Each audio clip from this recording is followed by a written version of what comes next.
querido Federico Alves, de una persona a la cual yo sigo desde hace mucho tiempo en sus redes. Mira, Federico, publica en este momento, dándote la bienvenida al programa. Alerta News ha dicho que Trump aumenta a 104% los aranceles a China. Lo acaba de publicar, no lo puedo confirmar, solo lo he leído de Alerta News. Ayer vi un mensaje, una entrevista que te hicieron y te vi abrumado porque tú mismo estás siendo víctima en lo personal con tus ahorros de la vida para asegurarte un retiro más o menos que pudiera sobrevivir. Ahora te has visto envuelto en problemas. La pregunta es, ¿qué quiere el señor Trump? ¿Qué busca el señor Trump con esta especie de remesón mundial? Federico, bienvenido. Mira, muchas gracias por invitarme y realmente este es un tema muy importante para los venezolanos porque cuando a los Estados Unidos le da gripe, a Venezuela le da neumonía. Ese es el gran problema que tenemos nosotros. Hay una relación biunívoca entre la economía americana y la economía venezolana. Yo siempre he tenido la teoría de que realmente es una sola economía, que es la economía venezolano-americana. Porque nosotros desde 1917, toda nuestra relación comercial, el 80%, el 90% es con Estados Unidos, lo cual en teoría nos hace parte de la economía norteamericana. Es una unidad. Y como dije, cuando hay problemas en el norte, aquí hay catástrofes. Y ese es el gran problema que estamos viendo. Porque el presidente Trump tiene un problema que se parece mucho, parece mentira, ¿no? Lo voy a decir con todo respeto, se parece mucho a algunos presidentes de Venezuela que no entendían economía. Entonces, él asimila el manejo de una empresa al manejo de un país. Y las dos cosas no pueden ser más diferentes. Entonces, ¿qué va a pasar en Estados Unidos? Mira, como siempre pasa en Estados Unidos, porque es un país muy, muy desarrollado, va a haber negociaciones. Entonces, todas estas amenazas del presidente Trump, que va a subir los impuestos, los aranceles a más del 100% contra China, etcétera, etcétera, eso va a terminar en una negociación y ya se da por descontado que va a haber una negociación porque hoy el Dow Jones está subiendo, se está recuperando. Significa que los grandes traders, los grandes bancos, los grandes fondos de inversión ya tienen noticias de la Casa Blanca, quizá por la presión del Congreso, de que todo este asunto de las tarifas se va a resolver. Y por eso la Bolsa de Valores volvió a subir otra vez. Sí, pero ahora, vamos a hablar más de Venezuela, fíjate. Sí, Federico, pero no, porque yo sé que cuando lo has dicho tú, cuando a ellos les da gripe, a nosotros nos da neumonía. La pregunta es, ¿qué busca Trump? ¿Busca un nuevo orden mundial el señor Trump? Él busca acabar con el déficit comercial brutal que tienen los Estados Unidos. Los Estados Unidos están importando muchísimo más de lo que exportan y el presidente Trump tiene razón en una sola cosa. Los Estados Unidos no pueden vender nada fuera de aquí, o sea, no pueden vender con la misma efectividad, porque cuando van a presentarse, por ejemplo, en el mercado europeo, los europeos muy civilinamente, no es que les dicen, bueno, tienes que pagar impuestos, no, le dicen, mira, tu producto no cumple con esta regulación, con la otra, entonces crean una barrera contra los productos norteamericanos, que es una barrera realmente ilegal, porque inventan, o sea, generan filtros para las exportaciones norteamericanas. Lo mismo pasa en China, por ejemplo. Entonces, el presidente Trump tiene razón de que todo el mundo no juega con los Estados Unidos en una forma justa, sino injusta. Y él, en su ira, está tratando de lograr un cambio. Entonces, ¿cómo hace él? Plantea estos aranceles brutales para que los países vengan a pedir cacao, como decimos en Venezuela, y entonces digan, mira, me vas a quitar estas restricciones, me vas a quitar esto, para que yo pueda ir a venderle a tu país, a tus ciudadanos, le pueda vender mis productos. Y entonces estaremos en igualdad de... Entonces, en eso tiene razón el presidente Trump. Lo que pasa es que hasta que se resuelva el problema, hasta que venga la negociación y la diplomacia entre a trabajar, hay un pánico. Porque, como en todos los países, el 95% de todos los productos hechos en Estados Unidos tienen un componente importado. Además de que se importan productos ya terminados, todos los que se hacen en Estados Unidos, la aplastante mayoría, tienen uno o más componentes importados. Es decir, hoy en día, con las cadenas de suministro modernas, pretender separar al mundo es locura. Es imposible. Ahora, a mí me interesa que conversemos un poco sobre el problema venezolano, porque claro, los americanos se van a arreglar su problema, van a llegar a un acuerdo, ellos siempre lo han hecho y yo no tengo ninguna duda que esta vez lo van a lograr otra vez. Pero estamos el problema esperando, en unos minutos vamos a tener un decreto de emergencia económica que le va a dar, se lo va a aprobar la Asamblea Nacional, porque creo que tiene que ser aprobado por la Asamblea Nacional, y le va a dar poderes extraordinarios a Nicolás Maduro en materia económica. Bueno, pero fíjate una cosa, permíteme. Adelante. Permíteme, yo quiero que la gente me diga, o alguien que nos esté escuchando, ¿qué poder económico no tiene todavía Nicolás Maduro? ¿Cuál? Que me diga uno que no tenga. Los tienen todos. O sea que esto es ilusión. Pero el problema más grave de todo lo que está pasando en la economía venezolana es el intento de Nicolás Maduro de poner unas barras de oro como parte de las reservas internacionales, sin pasar por la metodología aprobada por todos los países, o sea, por como debe ser. Entonces, ¿qué pasa? Ya renunciaron 2 directores con mucha experiencia del Banco Central, porque es imposible agregar a las reservas internacionales metal que no ha sido confirmado por una tercera parte, o sea, por una empresa internacional de refinación de oro que diga, sí, esto es 1 kilogramo de oro o 1 libra de oro o 1 onza de oro. Ese es el problema. El presidente cree que él puede aumentar las reservas con unas barras amarillas que nadie ha certificado. Imagínate tú. Ahora, para certificar ese oro que supuestamente debe convertirse en oro monetario. Correcto. Es lo que entiendo, ¿no?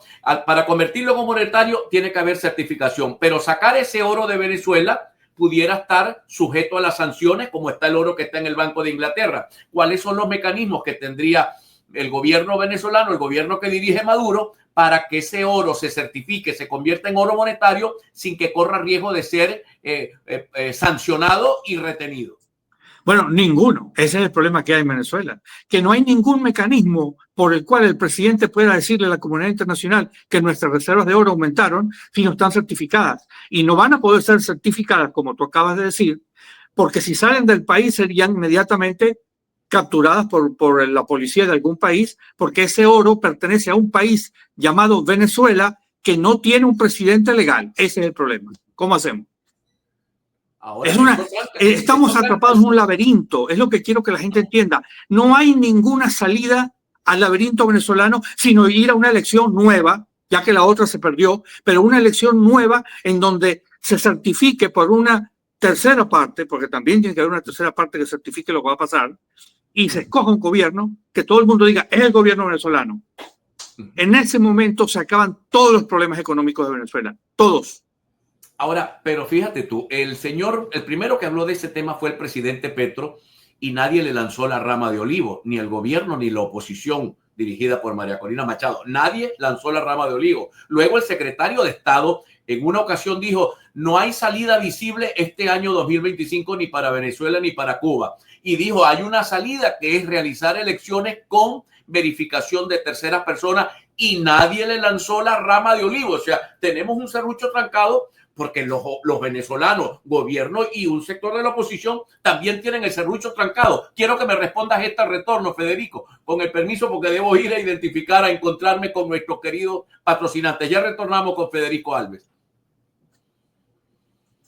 Amigos, continuamos, vamos a seguir conversando con Federico Alves, economista, pero Federico sabe que la economía no es economía sola, la economía es la economía política, y ahí él dice, bueno, pero es que la solución del problema venezolano es una elección, pero es que nadie quiere una elección nueva, ni el gobierno ni la oposición. No es así, no es así.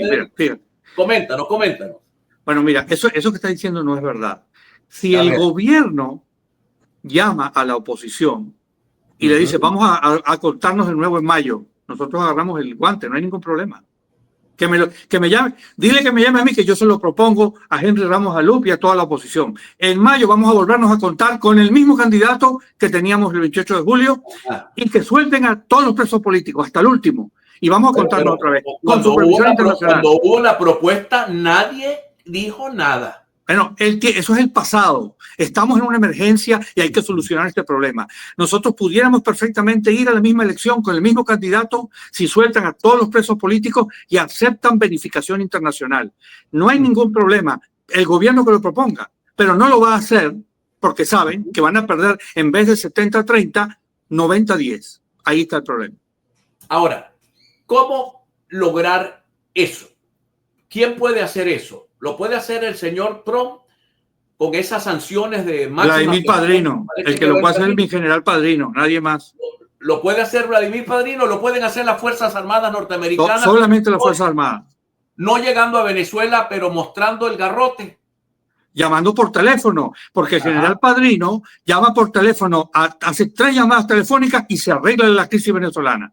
Es decir, que si ustedes están pasando hambre es porque Padrino tiene pereza en levantar el teléfono. Pero lo han llamado. ¿Tú crees que han llamado a Padrino? No, el que tiene que llamar es él. Ajá. Él tiene que levantar el teléfono y llamar al Poder Electoral, a la Asamblea y a Diosdado, decirle elecciones en mayo de nuevo y cuelga el teléfono. Nada más. Que lo haga. Ahora, ¿tú crees que Padrino lo va a hacer, mi querido Federico? No, ese es el problema, porque Padrino nadie sabe entonces qué le pasa en la cabeza, porque está permitiendo la destrucción de la República, el hambre de nuestro pueblo. Padrino está ignorando la realidad geopolítica. Venezuela sin un gobierno legítimo no puede subsistir. Yo no te voy a engañar. Venezuela no puede pagar los gastos de 40 o 30 millones de habitantes que tenemos ahorita sin meter petróleo. Claro. O vamos a volver al siglo XIX donde había 3 millones de habitantes. Ahora, entonces aquí solamente hay que hablar con Padrino, nadie más. Digo, general, mande que hagan elecciones y se acabó. Y se arregla todo el problema venezolano. En 6 meses estamos otra vez como Dubái.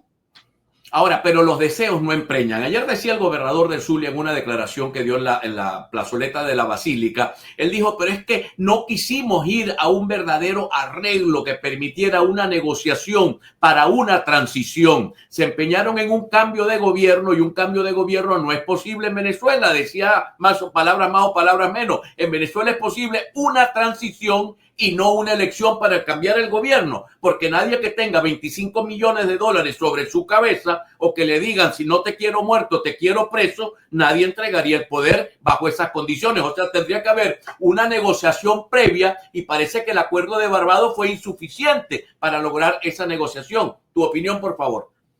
Bueno, según lo que nosotros analizamos desde Estados Unidos, el gobierno jamás estuvo ni siquiera remotamente dispuesto a una negociación en donde se les perdonara todos sus delitos y se quedaran con todos sus reales. Ni así entregarían el poder. ¿Qué quieres que te diga? No hay forma de convencerlos de que tienes que entregar el poder, aunque estén en minoría. En Cuba pasa exactamente lo mismo. Si hubiera una elección libre en Cuba, el Partido Comunista Cubano sacaría, 3.000 votos. Las familias de lo que están mandando. Hay 3.000 familias en Cuba que manejan todo el poder. Suponte que cada familia tenga 5 miembros. Bueno, serían 15.000 votos. Todo el resto de la patria cubana sacaría el resto de los votos. Venezuela, vamos en camino a eso, desgraciadamente. Ahora, el presidente Trump, te perdí. ¿Me escuchas, Federico? Sí, te escucho. Ajá. Hablemos un poco de las medidas que ha tomado el gobierno norteamericano, estas sanciones secundarias que quizás son las más poderosas hechas en contra del gobierno de Maduro desde el 2019. ¿Qué pueden provocar esas medidas secundarias? ¿Pueden realmente alcanzar algún objetivo esas medidas? Bueno, el objetivo sería que Venezuela sería un país completamente aislado económicamente, con 30 millones de habitantes que mantener y 0 comercio exterior, porque el presidente Trump puede bloquear hasta los puertos venezolanos cuando él quiera y sin darle razón a nadie ni atender la ley internacional. El presidente Trump no le para a nada. Él se levanta una mañana y dice, bueno, ya terminamos con Irán, vamos a darle a Venezuela. Y hasta ahí llegamos. Bueno, pero eso es eso es más o menos onírico. Eso todavía no se le ha visto ni ha hablado nada de eso. Hasta ahora aplicó esas sanciones. La pregunta es, ¿podrá Maduro superar esas sanciones secundarias? China, por ejemplo, detendrá la compra de petróleo. India detendrá la compra de petróleo venezolano. Sí, ya lo anunció. La India anunció que no va a comprarle petróleo a Venezuela. Y además, la India es una nación que tiene tiene mucha vara alta con Trump. Es muy amiga de Trump. Y no va a arriesgar su relación privilegiada con Trump. Acuérdate que la esposa del vicepresidente norteamericano es de la India. Sí. Es decir, yo no sé si ustedes saben, pero aquí en Estados Unidos la colonia hindú es prácticamente la más privilegiada de todas las colonias internacionales que han llegado. El ingreso promedio de las familias de origen hindú es el doble que las familias blancas, o sea, originarias de Estados Unidos. Entonces, la India es un país, por supuesto, de cultura milenaria, y ellos manejan la política con mucha mano izquierda y mucha seriedad, y no van a permitir que se ponga nada en contra, o sea, nunca van a actuar contra lo que diga Trump, nunca. Muy bien. O sea que a Maduro le queda ¿quién? Le queda China. China, porque Rusia no compra petróleo, obviamente, ellos lo producen, Claro. nunca van a necesitar petróleo nuestro. Ahora, China, para China es muy mal negocio comprarle a Maduro porque ellos le compran a los países árabes que quedan a 13 días de barco y Venezuela queda a 26 días de barco de las refinerías chinas. Entonces, no es negocio, y de paso el petróleo venezolano que queda es pesado y extrapesado y hay que diluirlo con naftas. La Chevron estaba trayendo la nafta para diluir el petróleo, en lo cual con un barril de nafta hacías 2 de petróleo y eso producía mucho dinero. Pero ¿a quién le vamos a comprar la nafta? Porque China no nos va a mandar nafta. ¿Cómo producimos, cómo diluimos el petróleo de la faja del Orinoco? Ahora, eso que me estás hablando suena así como Apocalipsis Now. Ni podemos venderle petróleo a India. China no va a tener mucho interés en comprar un petróleo, aunque lo va a recibir con descuentos por el sobre el 40%. Y aquí hay 30 millones de personas sin salida. O sea, las medidas económicas. Venezuela está atrapada entre Nicolás Maduro y Donald Trump. Tú lo has dicho. Fíjate, no podemos emigrar. Latinoamérica está llena de venezolanos. España, se van a ir de aquí los venezolanos que están en Estados Unidos, van a emigrar a España. Entonces, ¿qué vamos a hacer con 30 millones de personas que no van a poder ni comer, no van a tener electricidad? Sin electricidad no hay agua. La industria alimenticia no da para mantener 30 millones de bocas. No existe. Venezuela no produce alimentos puros para 30 millones de personas, sino para 4. Y el presidente Maduro nos mantiene aislados del mundo. ¿Cómo te voy a explicar? Esto es lo más cercano a ver un tren acercándose hacia un acantilado con un puente que está destruido y hay un desfiladero. Ahora, hacia allá vamos. En sentido común y en sentido humanitario, nadie puede, en sentido común y en sentido humanitario, pedir que a Venezuela le apliquen ese tipo de sanciones, porque a quien va a poner a pasar hambre es a la población. Entonces, perdóname. Ya se las aplicaron a Venezuela. Esas sanciones ya están en vigor. No, pero lo que me preocupa es que hay venezolanos pidiendo esas sanciones, chicos, para empobrecer a 30 millones de personas, para llevarlos a la miseria. Y con la miseria no tienen fuerza para salir del gobierno, sino para suplicar que le den una bolsa de comida para sobrevivir. ¿Qué pueblo miserable ha salido de un gobierno autocrático o de un gobierno, como llama la Iglesia Católica, un gobierno autocrático cerrado? ¿Qué pueblo puede salir? Bueno, fíjate, de un gobierno estoy de acuerdo contigo en eso. Mira, estoy de acuerdo contigo en eso. Yo nunca me vas a ver a mí pidiendo sanciones contra Venezuela, ni invasión tampoco. Pase lo que pase en Venezuela, un venezolano que tenga el pasaporte venezolano, aunque sea vencido, no puede salir a pedir sanciones económicas que van a poner a pasar hambre a su propia familia, además de todo. Ni pedir mucho menos una invasión militar extranjera a su propio país. Mira, no importa que haya sido preso político, que lo hayan torturado los chavistas, uno no puede pedir un bombardeo a su propio país. Eso es una cosa completamente alocada. Y esa gente, la que pide sanciones o pide invasión militar, no puede llegar a cargos políticos, en mi opinión personal. Y te digo, aquí no hay nadie más de oposición que yo. Nunca he estado con ese gobierno chavista, siempre he estado en contra desde el primer día. Durante 25 años he estado en contra del chavismo. Pero no puede ser que la gente salga a pedir sanciones. Ustedes saben lo que es morirse de hambre. ¿Alguien ha visto una persona desnutrida? Y eso es lo que está pasando en Venezuela en este momento. Lo asombroso es que Leopoldo, Guaidó y mi querida María Corina hayan pedido satisfechos porque eso es lo que les tocaba, ese es el castigo por el gobierno, pero es que no está sacrificando. Bueno, perdóname, a mí no me consta eso, yo nunca los he visto decir eso. Yo no sé si tú lo has visto, pero yo no. Sí, no, yo he visto a Leopoldo. Bueno, tu palabra vaya adelante, pero yo no he visto a Leopoldo ni a María Corina pedir nada. Y he visto a María Corina diciendo le tocaba la presión. Ahí es cuando yo te digo, lo doloroso es que haya venezolanos que pidan eso. Ahora, volvamos al siguiente segmento, mi querido Federico. Hablemos de los venezolanos en Estados Unidos. CBP One, Parole, TPS, tú que estás y que vives con los venezolanos porque eres venezolano, que compartes con ellos y ves esa vivencia. Al retorno quisiera que me hables de esas decisiones que se han tomado sobre los venezolanos. Vamos a identificar, regresamos en un momento con Federico Alves.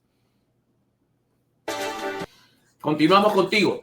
Bueno, mira, el problema con los venezolanos en Estados Unidos es una gran tragedia, porque una minoría ínfima de malandros, de criminales, destruyeron nuestra imagen y el presidente Trump resultó electo gracias a los venezolanos. No te lo estoy diciendo de una forma inventada por mí, sino todo el mundo está de acuerdo que la campaña del presidente Trump fue fuera con los inmigrantes. Son malandros, son asesinos, hay que sacarlos del país. Y el presidente Biden quedó como un galgo a una autopista, pues no pudo entender lo que le pasó, pum, se lo llevaron por el medio. Ese fue el problema. Ahora, ¿para dónde van a ir los venezolanos? Porque van a ser expulsados de aquí. No me cabe la menor duda, porque el presidente Trump necesita perseguir a los venezolanos como Hitler persiguió a los judíos. El chivo expiatorio de todos los males son los venezolanos en este momento, desgraciadamente, y en una forma completamente falsa, porque fíjate, la inmigración venezolana paga muchos impuestos, tiene muy buenos trabajos, es muy educada. Bueno, aquí nos ha ido muy bien a los venezolanos. Bueno, de hecho, voy a compartir algo contigo y con el resto del Zulia. Fíjate, mi hija va a una high school, a un liceo en Clearwater, donde van 1,700 alumnos. Y acaba de resultar elegida valedictorian, que es la mejor estudiante de todo su cohorte, se está graduando ahora y va a dar el discurso de despedida. Es decir, en Estados Unidos los venezolanos somos una élite, no somos parte ni de la clase trabajadora ni de la clase delictiva, somos una élite de inmigrantes. Pero el presidente Trump, como se eligió con esa promesa, entonces nos está persiguiendo de una manera inclemente. ¿Para dónde van a ir los venezolanos que expulsen de Estados Unidos? Mayormente para España, porque yo no creo que ningún país latinoamericano pueda recibir 500,000 venezolanos más. Claro, ahora fíjate tú, esta mañana publicaban los medios norteamericanos y ya se confirma que eliminaron el CBP One, ya le están llegando los correos a un gentío que entró por la frontera sur con un permiso del Estado norteamericano, no del gobierno de Biden, del Estado norteamericano. Ha sido, en mi opinión, una injusticia tremenda lo que se está haciendo con nuestros connacionales que se están convirtiendo, y creo que utilizaste un término correcto, son una especie de judíos en la época de Adolfo Hitler, pero ahora somos judíos en la época del señor Trump.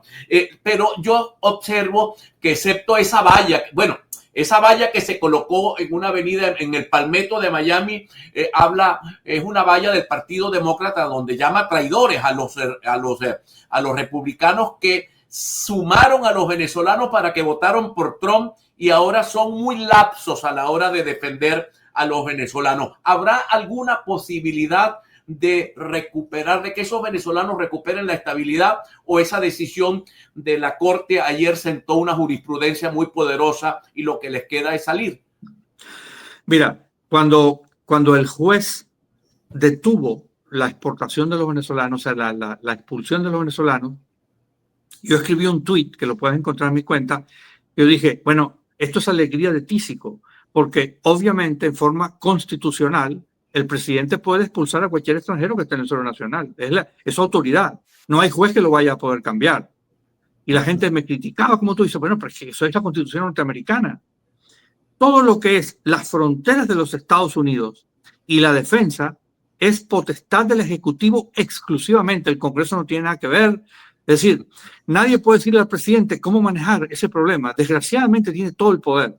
Cualquier persona que esté en Estados Unidos que no sea norteamericano puede ser expulsado por una orden ejecutiva, aunque sea residente legal. Es una dictadura, no es una dictadura. Es su gobierno que así fue que lo diseñó George Washington y no vamos a buscarle la quinta pata al gato. El presidente puede expulsar al que él quiera, desgraciadamente. El problema es el siguiente. Ahora, ¿Para dónde lo va a expulsar? Porque a Venezuela no pueden mandar 500,000 personas. ¿En qué van a mandarlas? En barco.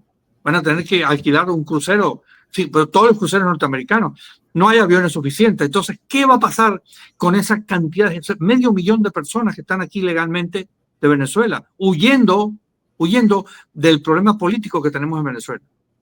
Ahora, ¿tiene capacidad técnica humana el gobierno de Trump para sacar 500,000 venezolanos? Es que no tiene que sacarlos, lo puedes meter en un campo de concentración hasta que la misma persona se autodeporte, porque los americanos son muy prácticos. Dicen, ¿por qué le voy a pagar yo el pasaje? Y le mandan una carta para que se autodeporte. Entonces, si tú no te autodeportas, te meten en un campo de concentración y te dejan ahí hasta que tú consigas dinero para irte. Ellos no van a gastar sus reales en los pasajes de los venezolanos, nunca. Ahora, yo quiero preguntarte sobre los venezolanos que están, entiendo, todavía hay algunos en Guantánamo y los que están en El Salvador. ¿Qué opinión mereces tú esta especie de extraterritorialidad? Enviar a unas personas que, si han cometido delito en Estados Unidos, tenían que haber sido juzgados en los Estados Unidos, porque nadie puede ser... No necesariamente, ahí está el problema. Si la persona no es un ciudadano norteamericano, y comete un delito en suelo norteamericano, el gobierno tiene la potestad de ni siquiera juzgarlo, sino sacarlo del país. Claro, no le debe ningún respeto, no hay ningún derecho. Pero enviarme a una cárcel de un tercer país es una ilegalidad. Pero una ilegalidad. La cárcel es para los condenados. Las cárceles no es para los acusados, es para los condenados, porque hay un principio general de derecho mundial que es la inocencia se presume, la mala fe hay que probarla. Si no le gusta a esos tipos, bótelos del país, pónganlos en la frontera, pero no lo puedes enviar a una cárcel. Perdóname, te lo voy a decir como si yo fuera Trump. ¿En qué frontera los pongo? ¿A dónde? ¿México no los va a recibir? ¿A dónde los mando? Pero no puedes enviarlos a El Salvador a meterlos en una cárcel. El presidente Trump hace lo que le da la gana porque es el presidente del país más poderoso del mundo. No hay ninguna estructura jurídica que lo contenga. Eso es lo que yo trato que la gente entienda. El presidente Trump es el emperador Nerón del Imperio Romano. No tiene límite a su arbitrariedad. Si él dice una cosa, la hace. Por ejemplo, en este momento, la cantidad de soldados norteamericanos que están en Medio Oriente se duplicó a 300,000. Estamos llegando al nivel de soldados que había cuando la invasión a Irak. ¿Qué te dice eso? Que va a pelear con Irán. ¿Y quién le dijo a él que Irán es un enemigo de los Estados Unidos? Irán no es un enemigo de los Estados Unidos. ¿Por qué lo va a atacar? Pero lo va a atacar. Es decir, lo que quiero que entiendan los venezolanos es que si el presidente Trump algún día le gusta el petróleo venezolano y dice, chico, me hace falta petróleo porque no tengo petróleo suficiente, o cualquier otra razón que él piense que es legítima para él, bueno, el otro día tenemos el país invadido. Me estás hablando de que estamos frente a un individuo que actúa como Adolfo Hitler. Correcto, por fin entendiste. No hay ningún límite. El presidente Trump no tiene ningún tipo de estructura legal por encima que lo contenga. Nadie lo contiene. Ahora, exactamente como un emperador romano. El sistema de pesos y contrapesos que tiene la democracia norteamericana. Yo no sé si por los venezolanos el sistema se va se le va a voltear a Trump, o por los iraníes el sistema se le va a voltear a Trump, pero por la economía, por la inflación, por la pérdida de los ahorros de la gente en la bolsa de valores, ¿pudiera el sistema volteársele a Trump? Mira, el sistema no se le va a voltear a Trump por ahora, pero vienen elecciones parlamentarias, lo que se llaman midterms, en donde el Congreso se renueva. Entonces, si hay una crisis, si aumenta la inflación, todavía no ha aumentado, pero ya dicen que la semana que viene empieza a aumentar todos los precios. Si la bolsa no se recupera, pero se está recuperando aparentemente, o sea, lo que yo te digo, tiene suerte. Entonces el pueblo norteamericano, que es el único que puede contener a Trump, va a votar en contra, y si los demócratas recuperan el Congreso, lo sacan en 2 meses, está fuera. Impeachment. Un impeachment. ¿Qué te parecieron las manifestaciones que hubo el fin de semana en diferentes ciudades de los Estados Unidos? ¿Hubo suficiente volumen? La de Nueva York me pareció, por lo menos lo que vi en del dron, fue muy importante. ¿Qué es el inicio de algo en contra de Trump esto? Mira, es un saludo a la bandera. Indica que la gente está enojada con Trump, pero todos sabíamos que estábamos enojados con Trump desde la época, inclusive desde la época de las elecciones. El verdadero termómetro son las elecciones parlamentarias. No hay ningún otro termómetro. Todo lo demás es como en Venezuela. Bueno, María Corina no sacó tantos millones y llenó todas las calles de Caracas y está en el exilio, no está, bueno, en el exilio no sé dónde está, pero es decir, eso no significa nada para un gobierno establecido, un gobierno que tiene el control del poder. Pero las elecciones sí, porque los americanos, a diferencia de nosotros los venezolanos, son sagrados en sus elecciones. El que ganó, ganó, el que perdió, perdió, para tu casa. Muy bien. Ahora, han perdido, ayer te escuchaba, y disculpa que repita esta pregunta, pero te escuchaba decir en una entrevista internacional que hiciste que tú mismo has sufrido con tus ahorros que tenías en la bolsa. Cuéntanos, no me cuentes tu caso, pero háblame del mira, te voy a echar el cuento norteamericano que ha trabajado toda su vida. Sí. Mira, les voy a contar a ustedes, los venezolanos que están ahí, para que ustedes entiendan, porque el caso mío es el caso promedio de la clase media norteamericana. Mi esposa es médica y tiene trabajando como médica durante más de 25 años, y yo tengo negocios, bueno, bastantes negocios, algunos negocios, y bueno, teníamos una cantidad de dinero ahorrado, más de $2 millones, para decirlo con toda honestidad. Dios. Para nuestro retiro. Bueno, estamos en $600,000 en este momento. O sea, tú estás rogando que se levante la bolsa para que recuperen valor las acciones que tú tengas. Bueno, porque si no, ¿cómo voy a retirar? Porque eso no da para comprar un apartamento en ninguna ciudad del mundo que no sea, bueno, en Tumeremo. Me puedo mudar a Tumeremo o a una ciudad muy bella en el estado Bolívar, Tarro Seco, pero no se puede. O sea, quedaría yo completamente, pasaría a ser miembro de la clase trabajadora. Gracias a Dios nunca he estado en esa clase trabajadora, porque tengo otros recursos, digamos, profesionales, pero si la bolsa no se recupera, bueno, me tocaría trabajar hasta los 90 años. Bueno, Federico, yo voy a estar pendiente de volverte a entrevistar en la medida en que estas cosas vayan desarrollándose. Ha estado bien sabroso el debate y eso queremos, que este programa sea así saleroso. Por cierto, tú me permites un mensaje de saludo al gobernador Rosales, que es amigo mío. Claro. Ajá. Manuel, un gran abrazo. Un gran abrazo. Sigue para adelante. ¿Votarías por Rosales si estuvieras acá? No, es que si yo pudiera votar en Venezuela, me inscribo en Maracaibo. Eso todo el mundo lo sabe. Yo me siento maracucho, aunque soy caraqueño. Pero tú eres Adeco. Se equivocó. Adeco, por supuesto que sí. Pero Rosales es amigo mío y yo, si Rosales se postula, voy a votar por él. Lo digo públicamente y acepto las consecuencias. Yo también voy a votar por él, así que ya somos dos por lo menos en este estudio. Un abrazo, Federico, ha sido un placer conversar contigo la tarde. La B de la victoria. La B de la victoria para todos. Un abrazo, Federico. Sigamos con Evelyn Castro. Adelante, Evelyn. Hasta luego.